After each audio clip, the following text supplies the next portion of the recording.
So, Mike, this game's about fulfilling Christmas wishes. That's true. Building toys and putting ornaments on the tree. How about my Christmas wish? The Bears hire a good coach. That's impossible. You better come up with a new wish.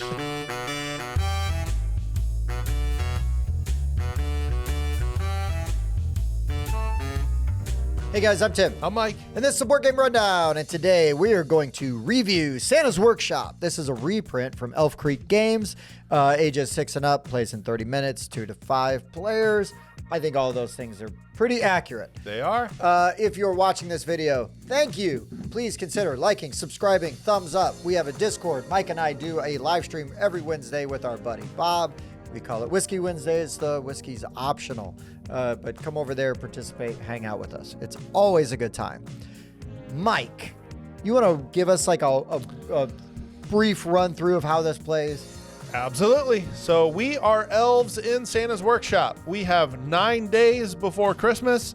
So we are going to be building toys by getting materials out of these workshops, worker placement style. We're going to be going to the mailroom here to get more toys to build. We're going to be doing some set collecting by tending to reindeer, which give us points at the end of the game. We're going to be hanging some ornaments on the tree in an attempt to score the most points. Every 3 days, Santa's going to come around and see who has hung the most ornaments and built the most toys. And at the end of 9 days, whoever has the most points has spread the most Christmas cheer and wins a free vacation with Santa Claus, which it specifically says in the rule book, you want a vacation with Santa. Why not? I can't think of a better thing to win than a vacation with Santa. You know he's going someplace warm. You would think so. He lives in the North Pole. Right? Somewhere tropical. Yeah. We played, so I purchased this at Origins from the Elf Creek Games booth. And this is the version that comes with the advanced rules, which is in the 2023 reprint. The advanced rules come with some additional reindeer, a few more toys that go in the toy deck. There's an advanced side of the board and an advanced side of your player board. I have not played the 2017 version, and we did not play the basic edition because it's a fairly light game, and we just wanted to see everything that the game had to offer, so we went straight into the advanced rules. And I feel like the not advanced version would not feel as satisfying. Yeah, I think this game has just enough to scratch that itch if you are a heavy gamer. I would agree. Let's talk a little bit about some of the components and Absolutely. graphic design stuff. Now, I know there's a really strong graphic design team behind this. I still kind of have some problems. The meeples, right? So the meeples are elves. Yeah. They need to go in specific spots because you're going to upgrade those elves potentially if you want to, which you should because you're going to get points and they're going to enhance their actions. The problem is these elves go in specifically shaped spots. But like this one, not so bad because he's got an arm up. Right. Very easy to identify. These two, I literally have to see which one has the pointier shoes. Yeah. Otherwise, it is basically the same shape. That's really rough.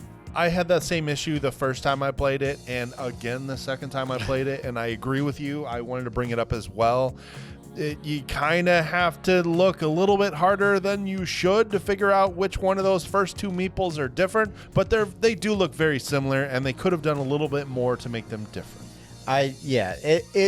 Listen, this game's light enough minor, and it moves fast, but it was irritating every time we got to bring the elves back. Yeah. And I noticed, because I watched you too, like we're like, okay, which one's the pointy shoes? Yeah. You know, and it's like, ugh. And honestly, I just feel like with the way the other meeples are, right? Like one's got an arm out, and like my guys have like goofy hats. Couldn't you have like one of the, you know what I mean? You could make it like something very obvious and not just the pointiness of the shoes. Two arms up. That would be easy to see. Yeah. There's a lot of options. They already chose custom meeples. They could have done. Yeah, you've got one with no arms up, one with one arm. Right. One with, One two arms. But they made the choice for the curly shoes versus the pointy shoes. Yeah, and they're slightly wider at the bottom, so their pants look saggy. So It's a minor detail. I guess I didn't even notice that about the pants. Bottom. But still, knowing that, I was still having to double check my player board each time. Yeah, that helps, but why pick such a obscure thing versus the obvious thing? Right. Especially considering otherwise, I think the graphic design, the iconography, and the art in this game is very strong. I mean, you don't even need a player aid. Everything is very, very clear in this game, what you're doing, what things do. And once I taught you the game, you didn't even really have any clarification questions. No. We were just playing. Yeah. So it is a little misstep. Otherwise, the Andrew Bosley art here really shines. I love the way all the elves, some of the player boards, they look like gnomes. I love the art on the box. I think all of that looks great. See, I think the art on the box is way better than the art on the board. The iconography is great. No beef with the iconography. But I don't know. I think this board's ugly, in my opinion. That's my opinion. I don't know if it's like the mix and match of the colors. Some of that. I also kind of have a problem with this space. Again, I'm nitpicking, right? But this space where as many people as they want can go for coal, but it's not, I mean, it's I don't know. It's just not clear enough for me because this blue background kind of blends in with the snow. Like it just looks like if you're not looking, if you're not paying attention, it looks like it's snow sitting on the rocks. Now you look directly at it and you're like, clearly those are brackets. Yeah. But out of the side of my eye, if I'm looking here, that looks like just icy features on the rocks. I'm nitpicking, I know. But that box is so beautiful. And I've seen other Elf Creek games that look great. And the metal pieces, like, they look really good. The wood and the blankets are just kind of... I don't know if you noticed, but there is a texture in these wood chits that make them look like wood grain. Okay. Do you see that now? Oh, yeah, I do. Oh, yeah, okay. So there's a little bit of texture in the wood chits. These are more like a matte finish. These are a linen finish. Yeah, and then the foily finish. Okay. Yeah. And also, to be fair, there was more than one illustrator credited in the rule book and on BGG, but Bosley, being the bigger name, is who we chose. Sure. Now that wood grain, here's again, right? You put that amazing detail in there, and you got the meeple. I know. Yeah. Right? Yeah, that wood grain feature, that ups that. I retract my complaint because I think that that's really cool that they did the different finishes on the different types of tokens. That's genius. And the little charcoal, which is ore in a lot of other games, these acrylic pieces are always nice. Now, I don't know if the base game comes with this like sort of Santa pouch. I like the style here, but there's one bummer. This does not stay cinched. So I already tried it. I closed this. I put it in the box. I had charcoal all over the box. Oh, sure. So I had to put this inside of a bag because there you go. It already opened after I tried to cinch it. So kind of a bummer. It's a nice touch, but unfortunately it's not an effective storage solution. Other than that, let's talk about the gameplay. Let's talk about the gameplay. Go ahead. It's really straightforward and easy. I mean, I like that. Like you said, when you taught, you did a great job. We just walked through each space. But honestly, after you explained one space, I knew how all of this worked. Yep. Right? This is probably the most complex, and it's not very complex at all. Nope. I mean, and again, the iconography is really good. The only thing that I don't like about this iconography is that there's like an ornament in the background behind the handshake, which I thought originally looking at the board was how we were going to get the ornaments on the tree. Does that make sense? Yeah. So you just don't need the ornament there. I also explained the ornaments last. So maybe if I had explained ornaments before that, because I explained this, circled back around and then did the ornaments last, maybe that would have helped. But still, it's just that's probably the weakest icon on the board. Sure, it does. In my opinion. It does kind of look like what the ornaments look like. So I can see that there. And again, there's no player aid. So again, being able to understand icons without a player aid means the iconography overall is strong. Right. Unless, do you get 3 points or get to put an ornament?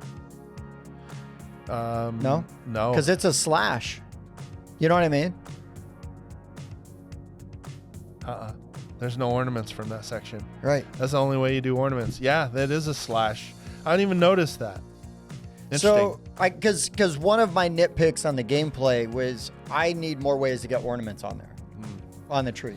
Because as we played it, the only way I could get an ornament is to take one of these workers and put them up there. Yeah, and we played a 2-player game, and in a 2-player game, this section is blocked. So you can't go here and score a point and do an ornament. In a 3 to 5 player game, there's 2 different spots to be able to put ornaments on the tree. In a 2-player game, it's only once per round. Yeah. So out of 9 rounds. And you have to trade the first player marker when you do it too. Yes. Which is kind of rough sometimes. It can be, sure. And then all the other spaces get blocked here in the workshop and in the mailroom. I really like how this works. I really like the coal other than this box. Like, I love how that works. I love that you just fill your whole bucket for that action feels good. Sure. Because you get a bunch of stuff. This is a little too limited as far as getting ornaments on the tree, in my opinion. This is cool. I just gripe about that icon. Sure. But that's cool because you can set yourself up pretty nicely. Yeah. Because you're either loading up on those blueprints, which are really hard to get, or or getting other people to basically give you points. I really like how this works, where you can. Now, we never did the wipe the board and refresh because this worked so well. I bought one I needed, a new one came out. Okay, yes, and a new one came out. Great. Like, I liked that. That felt good. The reindeer are very cool. But the problem is you've got 9 days and there's just enough reindeer for every day, right? So when you're trying to collect the reindeer, if you miss one day, you may not be able to get your set. Possibly if you're going for 9. I think you'd have to go very heavy on reindeer to even get all 9. If you watch my playthrough, I went really heavy on reindeer. You went pretty heavy. You had, what, 6 different ones? Yeah. And it's the one day I had all the reindeer that were out.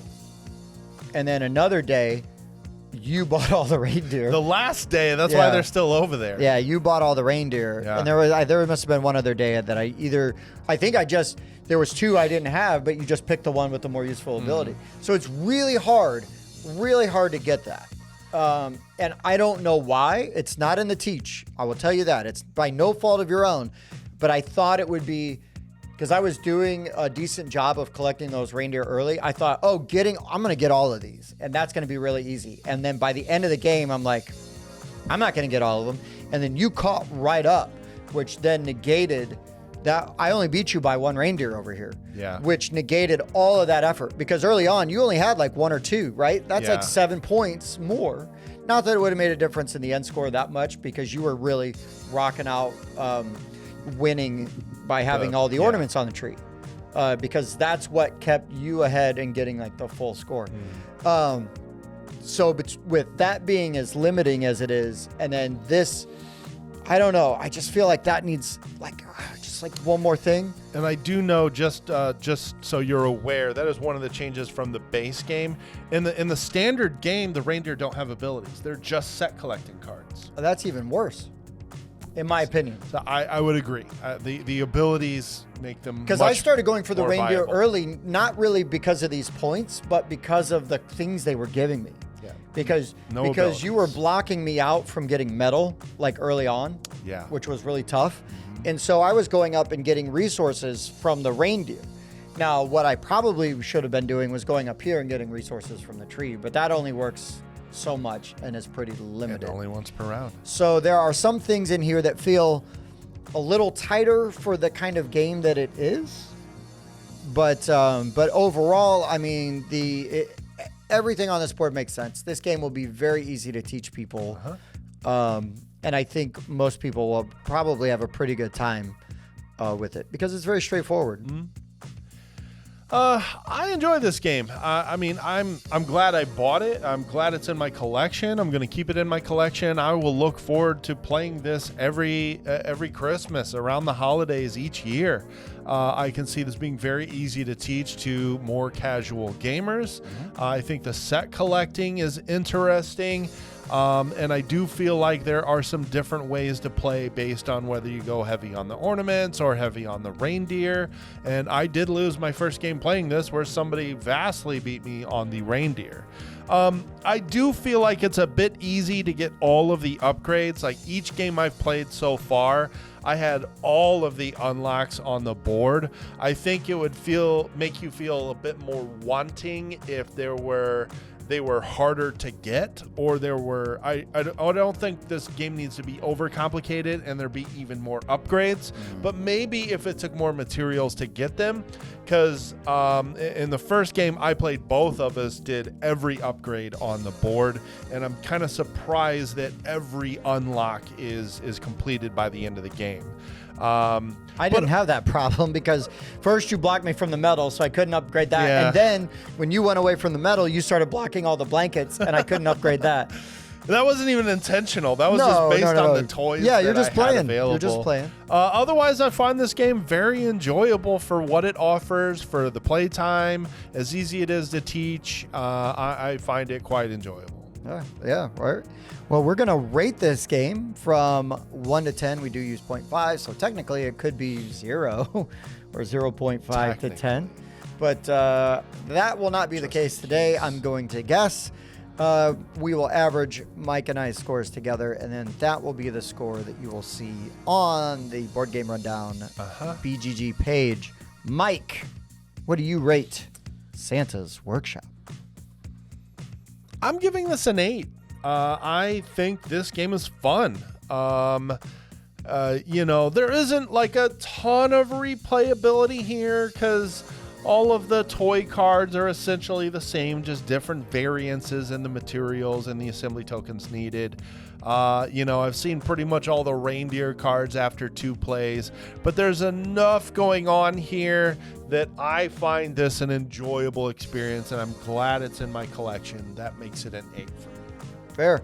This is like a 7. There's a few nitpicks I have. There's some stuff that I don't love, but I'm not going to go, I'm not going to play that. It's fast. It plays fast. It's very straightforward. Even at high player counts, as long as you keep people moving, because I could see this would be a game that would drag very easily for me if you're playing with people with AP. It could. Because, there was so many turns, right, where basically you were finishing, you were getting your resources, and you're putting your stuff on your card. I'm going, and I'm grabbing my stuff. By the time you were done, you were able to take your turn. And then by the time I was done, I was basically able to take my turn. I like that with this game. Yeah. If I had to wait 5 minutes, Yeah. And some people can really, there's room to agonize over some of your actions because especially if you're playing at a higher player count and a lot of those action spaces are open. I'm just saying that even at 30 minutes, this game could feel like it drags at a high player count with the wrong people. And I gotta say to that point too is that they say 30 minutes on the box. I gotta say it's very much dependent on player count.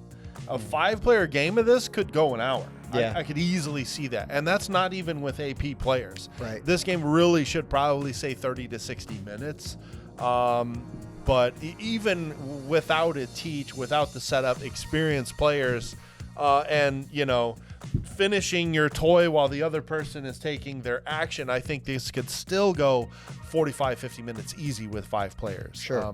Sure. But, and I could see it maybe dragging a little bit at an hour because it is fairly basic. I just feel like that you might run into that at the high player counts. Yeah. I haven't tried it. I'm just speculating. But we played a few games. We Yeah. usually have a decent idea of what stuff looks like. So if you take our scores, average them together, that gives you a 7.5 for Santa's Workshop. So pretty solid. Pretty solid. I would say that this is a game that if you think you like it or would like it, buy it. But don't go crazy overpaying for it. I don't know that this is like that hidden gem that is like a must-have in your collection. But if you find it for retail, I'd buy it soon. If you're looking for a solid Christmas game that's easy to teach and has basic worker placement elements, I think it's one definitely worth checking out. And great for the holidays and family gatherings. Absolutely. They're very accessible, right? So yeah, good call. All right, guys. Well, that has been Santa's Workshop. For the Board Game Rundown, I've been Tim. I'm Mike. Happy holidays.